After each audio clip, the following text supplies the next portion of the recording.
Hello, everyone. Welcome to the Change on the Run podcast, where we discuss common change challenges and ways to address them when you're short of time. And I'm your host, Phil Buckley.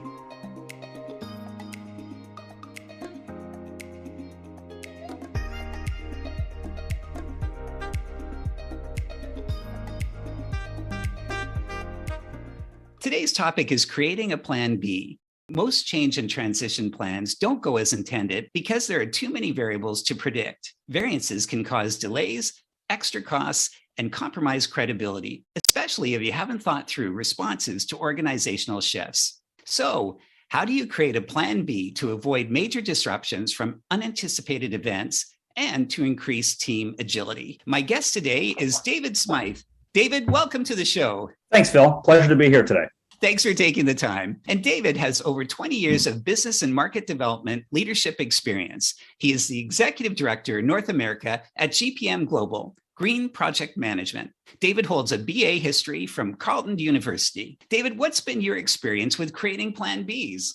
As you mentioned, Phil, I've got a multidisciplinary background. Over the past 20 years, I've seen me do corporate sales and marketing, professional services, practice leadership, and large-scale project management and product development. So starting out in sales and marketing, really you learn pretty quickly that companies' revenue requires an always growing and evolving funnel of opportunities. Nobody can ever count on closing every opportunity in their pipeline. So really, every opportunity is a plan B and contingency against every other opportunity. As I moved into management consulting, project management, and executive management, plan Bs became essential due to, as you said, variables that oftentimes are out of your control, such as constrained revenue, shrinking budgets, and constantly being challenged to do more with less. A great deal of what we do at GPM actually centers around building resiliency into your businesses, into your business cases, and properly assessing the assumptions and risks that could lead to a plan B. And on a personal level, I have a 3-year-old son now, so dealing with plan B is required about 12 times a day.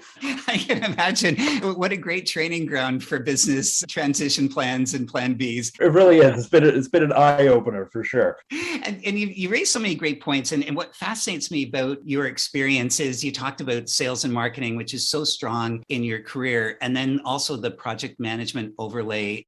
You just had to say in like a sentence or two, why is it essential to have that mindset to always think about having plan Bs?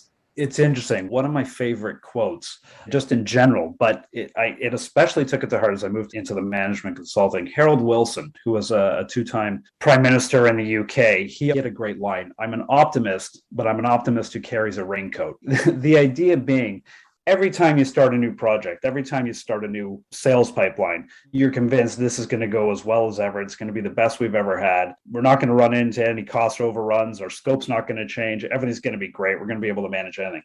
But we don't really live in that kind of a world. When you start taking into account all the assumptions and risks, what is really going to happen? We need 20 things done on this project, but realistically, that's a perfect world. What is the bare minimum that we need to move through this? A lot of times in product development, they talk about MVP, which is minimum viable product. That's what you need directly to get to market. So if you're creating a software that is directed for a new ERP software system, for example, it might need 15 core functionality. So that's your MVP. But when you're building it out, you might want to build 30 different functions. The plan B is, okay, if we'll have budget constraints, if the software that we're replacing isn't just doing the revenue that it used to, where we don't have the same budget to be able to produce the second, let's get to the minimum viable product. No, it's so true. And it's interesting, that whole planning phase where we're planning perfection. And sometimes when I've come into projects and I've seen like, oh, wow, those assumptions are pretty high and mighty. But then when I've been in that role of creating the project plan, I've been the one that has created it as high and mighty. Why do you think we do that to ourselves? We're selling the plan A as if it's going to happen that way, and the plan A might not be realistic right from the get-go. I think it's a common problem where when you're pitching your project or you're pitching your new product, whatever it may be, every organization is working with limited resources, whether they're willing to admit it or not. Okay, there's not an endless supply of funds. There's not an endless supply of opportunities. So really, when you're putting together your business case and your project plan, you're in competition with others that are also producing business plans. So stakeholders are evaluating a number of different areas. So the natural tendency, unfortunately, is to oversell what you have. It becomes almost Darwinism in the sense that really you're overstating a lot of oftentimes benefits, you're underestimating risks as a method of getting your business case approved. Former colleague of mine, Steve Jenner, who does a lot of work in the benefit management space, whenever he used to talk, he used to joke, he'd start his talks with, okay, business cases, hands up, everyone in the room who does business cases. All the hands would go up and he'd just say, you should all be in prison. You commit fraud on a daily basis. Hyperbole aside, it's because we're competing for restrained resources. And unfortunately, sometimes we embellish things without even really realizing we're doing so. We're just so optimistic that we overestimate our own ability to get things done. I love your point about competing for resources. And I don't think everybody in our world thinks of it that way. It says, hey, I've been given a mandate for my project, but they don't see that they're in competition with multiple other ones. And there was one project I was on, it was North American systems implementation, and it was halfway through and I came in to support it and I didn't see any contingency or plan Bs. And then when I said, oh, hey, could you show me the contingency plans? And the PMO lead said, that's a great idea. I didn't even think about it. And then he jumped right in and created some of the best contingency plans I've seen in my career. Why do you think that step is missed? Some projects don't go through risk analyses. Why do you think that happens, especially on large projects? Yeah, projects often happen from a lot of different imperatives. I mean, there is a revenue or a market imperative where they have to go in a different direction. The product that they're doing is just not selling the way it would anymore, but they've seen a new opportunity. A lot of times they can be political, unfortunately. You see this a lot in a lot of the federal government work that I've done. It's been mandated by the minister. This is going to get done. And it just becomes that mindset. There's not really an option for a plan B because the minister sort of said this is going to happen. So that's often a case where there is just no plan B. Sometimes it can be organizational immaturity, but that hasn't necessarily been my experience. It just becomes a senior stakeholder has mandated that this project is going to take place. It's going to happen. These are going to be the results. And a lot of times you might be in a culture where you're afraid to stand up and say, this may not work. So I think a lot of it, in order to start building plan Bs more effectively, you really need to look at the business case. You need to build those assumptions and risks into the business case. But you also need to create a culture where you're allowed to say what happens if this does not work, or if this risk and this risk, if risk A and B take place, it's going to affect everything we do. So how can we manage that from a top-down level to make sure those risks don't occur? From your experience, what makes a good plan B or contingency? What are those elements that make up a strong one that can be activated if required and mitigates any risk? I think the first thing you need to do is have a strong communication plan and also have the senior responsible owners, people who have ownership of the project, people who are approving it in the first place. I think you have to have a realistic conversation with them, and they need to be realistic about what really needs to be accomplished. And secondly, I think a specific event that might trigger a plan B. For example, I'll go back to the example of creating version 2 of a software. So say you're a company that develops video games. You've got the hottest video game on the market and you want to develop the next version of it. You go from the 2010 version to the 2021 or whatever it might be. You're counting on a lot of incoming revenue on the existing game to be able to develop the next version. Well, what if all of a sudden the revenue starts to plummet and you just don't have that revenue anymore? So those are questions that need to be asked. And I think, again, for a strong plan B, let all people who are in active roles within that project and senior roles have an understanding of what plan B is going to look like. How are your roles going to be affected? How are resources going to be affected? And how is it going to impact other projects within your overall portfolio? One other thing, often we think plan B or having to go to a plan B is somehow a failure on the part of the project team or the project planning or the business case. And that's not necessarily the case. I mean, because we said there's so many different variables that go into the success of a project. Moving to a plan B doesn't mean that you've failed on your plan A. It just means you're moving into a different direction, that the project might be of moving to a plan B or moving to a new end result might be more impactful for your business than plan A. Looking at your project, not just from a project perspective, but from an overall portfolio perspective, because your project is often going to be just one in a number of important strategic goals for your organization. David, that's so interesting. And one part in particular, the knee-jerk reaction when a plan B is activated, which is really cultural. I'm wondering if you've had my experiences where something doesn't go as planned and then it's a fire drill and then everyone gets together and what are we going to do? And it gets into this almost militaristic initiative of how do we get back on track or back to the critical plan, which discourages the plan from being triggered. And you could see a scenario of, well, maybe I don't trigger it because I know what that's going to do. It's actually interesting that you mentioned the militaristic point of view. One of my favorite thoughts about Plan B and planning is the military does an exceptional job at planning scenarios. It's emotionally difficult, but at the same time, once you're in that change, we can deal with the emotional aftermath later. We just have to get this done right now. Say if you're going into a new project, the steering committee or the leadership team, some have experience on large change initiatives, others don't. How do you prepare them so that they don't take that knee-jerk, emotional, all hands on deck, hyperventilating mode, which causes ripples of confusion and stress? Can you prepare a leadership team so that you can train them to be able to take the facts the way they are versus being emotive around those facts? I think all leaders are going to have different personalities. Part of your role as the change manager or the project manager or the person who, sort of has to be the bearer of bad news is to really understand and get to know the stakeholders and get to know what is really driving their decisions, what their personality is going to be like, understanding who's imperative to the project, who are the high influencers, who are the low influencers, really understanding each individual stakeholder's role, their personality, and also being able to build in early. And that's one of the things at GPM that we do frequently.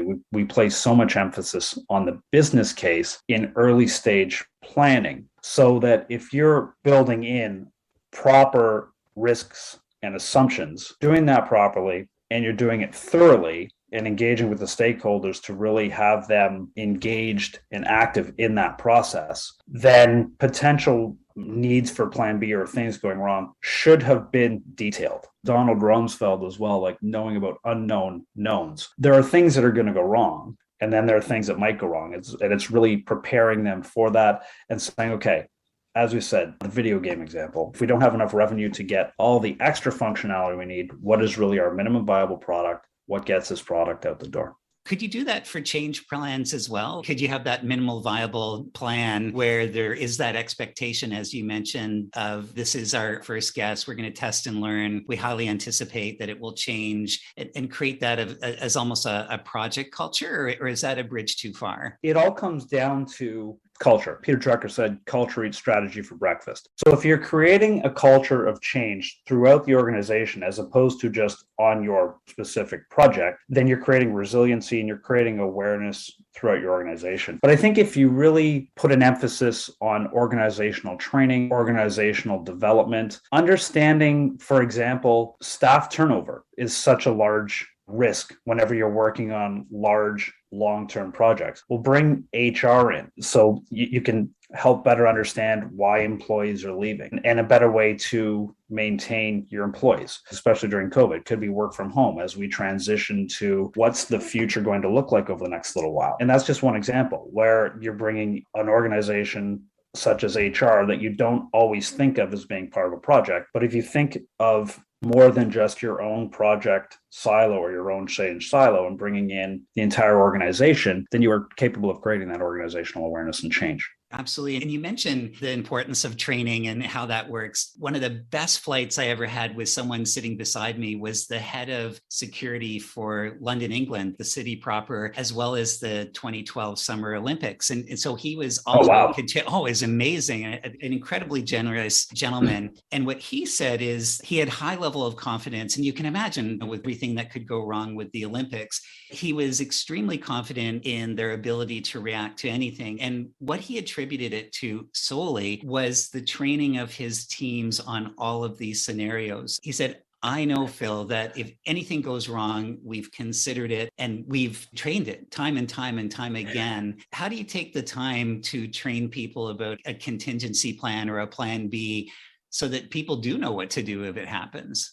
I think there are a number of simulations that you can do through whether it's examples or potential case studies, things like that. The biggest thing that organizations can do that tends to get lost, and what I mean by lost is we're talking about lessons learned reports. Every project should have a strong lessons learned report when you're going through project closeout. The problem is that those lessons learned are almost never learned, or they're just put into a file somewhere and never looked at again. But if you create a strong repository of lessons learned, then when you're bringing new people on board into the organization or you're looking at new projects, you can go through those lessons learned and say, okay, this happened on this type of project. Will that happen again on a similar project? And also, there's your own internal lessons learned. But when you're bringing in new project members into your organization or new staff into your organization, add to the lessons learned for things that have happened on projects that happened for the companies they work with previously, if they were similar type projects or in a similar industry. I mean, we tend to think all our projects are special. And I kind of joke that you're not special just because your mother told you you're special. I mean, projects, most of the time, they have the same DNA, whether it's aerospace or whether it's software. About 80% of it is very similar. It's the 20% subject matter that makes the change different. But at the end of the day,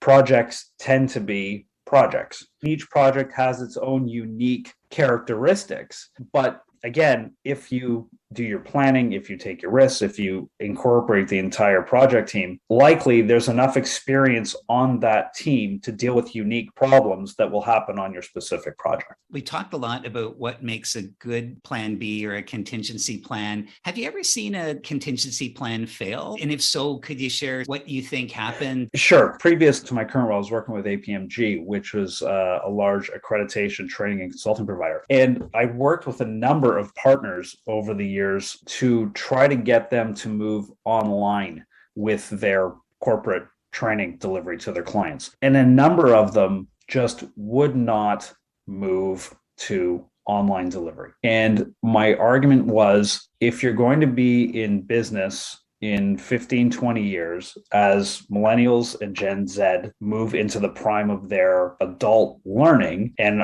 start paying for a lot of these courses themselves, a hybrid model would really be great for them. So I'm not saying just move entirely online, but you need to be able to have that capability. Some of your courses will be delivered remotely, some will be virtual, asynchronously, whatever it may be. And many resist it. Their thought was, I'll deliver online over my dead body. And my argument was going to be, well, it might not be over your dead body, it might be over your dead business. And then last year happens, COVID comes, and nobody can train in a classroom anymore. So luckily, many had already started to move into a virtual setting, or others who had been very hesitant were able to transition and pivot very quickly. They were able to find a strong software platform, but they got themselves online very quickly. Some others, unfortunately, were not able to make the transition, and they're not around now. And these are some large, very strong traditional training companies that just couldn't adapt. So if you look at something like the pandemic, obviously it's been horrible and catastrophic for us worldwide, but things like that can force change. It's accelerated things like digital transformation. It's a plan B, and this is one of those things that nobody could have seen coming on a plan B. But what do you take from it? You've managed to survive as a business, and going back to not every plan B is a failure. Well, plan A just wasn't available to you anymore. That was through no fault of your own. You can't do classroom training anymore. So that move to a plan B was nothing but a positive, because it's opened you up to new geographies. For example, if you were concentrated in Toronto, but now you're virtual, you can start pulling in people from Denver, from different time zones. You might even catch people from the UK who want to train late in the day after their workday is over. Well, that's a plan B that worked out very well for you. It's been able to keep you in business, open up new revenue streams for you. What a great example about the pandemic and training, because I found some companies that had no plan B, and then they were forced to make some sort of an attempt. They took their classroom learning and just threw it online, which we know was a disaster. So no plan B led to an attempt that failed miserably. No plan B doesn't mean that you can't react, but your reaction is probably inferior to the one that if you had planned it out. Right. Or there are a lot of growing pains along the way. Yeah. Right. What do you think a leader's role is in creating and also activating plan Bs? What should they be accountable for to make them successful? recognizing when you need to move to the plan B, having that well written down, having it communicated to your team, and also being realistic. You shouldn't be sugarcoating things, in my opinion. You can be difficult, but you can be fair at the same time. Saying, okay, this isn't working. This project is not going according to plan, or it's not part of our strategic imperative anymore. This is where we're going to move in this direction to get us back on track to better suit organizational goals. So I think leading, communicating, and empowering people to make recommendations is really what the leader's role would be through that. But I think it all comes down to, as anything else, just comes down to clear communication. Certainly. And you talked about triggering it. And that's one of the elements I find is challenging if it's not clear with clear communication and leadership support. Any tips on how to have a strong trigger point? I've seen some where it went past the trigger point and it wasn't hit, or it was triggered too early. How do you get that correct? I think oftentimes we can bring emotion into it, where the trigger points are probably well established, but you're just not necessarily abiding by them. Again, it comes back to sort of when we're talking about the business case and why do we over exaggerate our own abilities? Because you really want to be able to do this well. And you always think that you're going to overcome the adversity that you're going through. Taking a bit of the emotion out of it is a big part of it, and just understanding, okay, this isn't working. This project needs to be routed in a different direction, or the project just needs to be cut. And understanding that isn't necessarily the end of the world. You're not going to lose your job. You're just going to move on to the next project. You said it a couple of times. I think it's so important. The canceling a project can be good for the organization and seen as an accolade for a project team if you have the right culture. But if you don't, there's an incentive to keep going when it no longer makes sense or the requirements have changed. I would agree with that. And again, it comes down to seeing your project, not just from your project view, but from an overall strategic portfolio view. We talk a lot about, and you hear it all the time, project management is becoming more and more essential over the next 10, 20 years. But I find that project managers often aren't, because they are taking sort of a myopic view. One of the ways to really become a trusted advisor, one of the ways to really engage with your stakeholders is to emphasize lessons learned, is to emphasize risks, is to emphasize assumptions, and really emphasizing a plan B and understanding where your project sits within the overall portfolio management function of the organization you're with, and being able to communicate that to your teams, right? Because again, it can be very discouraging for your team if your budget keeps getting cut. But explain to them, okay, we had to lose these 5 software developers over here for another project that was short-staffed over here that is showing more commercial revenue potential. I have seen that experience, and without the proper communication, it can seem like it's a failure. We talk a lot about communication and its importance. When do you communicate all of these things, such as the importance of plan Bs, understanding risks, realizing that you're within a portfolio of projects to drive the organizational objectives? When do you have to get that done? I think a lot of it can be done at the kickoff stage. Prince 2 was a project management methodology that we used often, and it was heavily front-loaded towards a business case and the business plan cycle. And the idea was always fail early, fail cheaply. It sort of speaks for itself. But when you're working with your teams, I think setting realistic scenarios early for A, what's going to go right in the project, but B, here are the possibilities of what may go wrong. Here are the other competing priorities that we're working with within the organization. And some of you may have to move on to other projects. Initially, creating that environment or creating that picture, and then periodically as you go, as you move into each new phase of the project. And also, if you can provide training along the way, have scheduled check-ins with project teams. It doesn't have to be every week. I'm not a big fan of meetings just for the sake of meetings, but if you can have ad hoc meetings every couple of weeks, even if it's only 10, 15 minutes with your project team, that kind of communication can be very valuable. I'm thinking for the listeners that are starting a project right now or they're about to, are there any watchouts, anything around contingency planning that's a watchout to say there's greater risk here than what we should have? You don't want to be doomsday, but sort of plan for the worst. Like I said, 20 months ago, nobody saw a pandemic coming, but then it happened. You can use that as point of emphasis, like the worst possible thing happened and we're still here. That kind of communication is important early on. Great advice. Thank you. You do a lot of work with the GPM P5 Standards for Sustainability in Project Management version 2.0. How do these standards help identify areas where contingency plans are required? First, I just want to explain quickly what P5 actually stands for. So the P5 is products, process, people, planet, and prosperity. So when we talk about sustainability, we're not just talking about environmental sustainability. We're talking about building resiliency into your business so that your business is going to be around 10, 15, 20, 50 years from now. If I look at what happened during COVID with our PPE supply, our P5 really covers a lot of that area. One of the things we talk about frequently, and one of the elements, is local procurement. We really got caught with our pants down, no pun intended, in Canada when we did not have the requisite PPE. We were dependent on China, and they were going through such a difficult time with COVID that they were using a lot of it themselves and weren't able to do it. So one of the things we discuss is under P5, we should be able to have local procurement or a local supplier for PPE. And that touches on a number of elements that we will cover as well, in that it cuts carbon emissions through lesser and fewer transportation costs and transportation emissions, whereas you're bringing in a truckload of PPE from, say, London, Ontario to Toronto, rather than shipping it via ocean.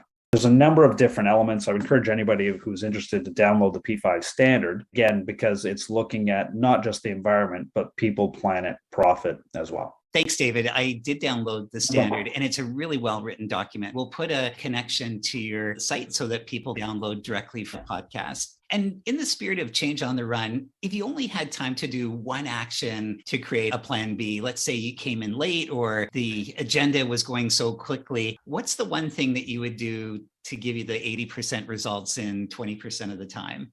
Come back to creating a very clear communication plan. That communication plan would set a specific trigger event. It would ensure all stakeholders know their roles. It would treat plan B with optimism rather than treating it as a potential failure, as a way to keep morale up. And always remember Wilson's quote, "I'm an optimist, but an optimist who carries an umbrella." I love the quote, and it really does present the mindset of making good plan Bs and making sure that they come to be. David, thanks so much for being on the Change on the Run podcast. Do you have a parting tip or maybe an insight or a point that you'd like to reinforce to leave our listeners with?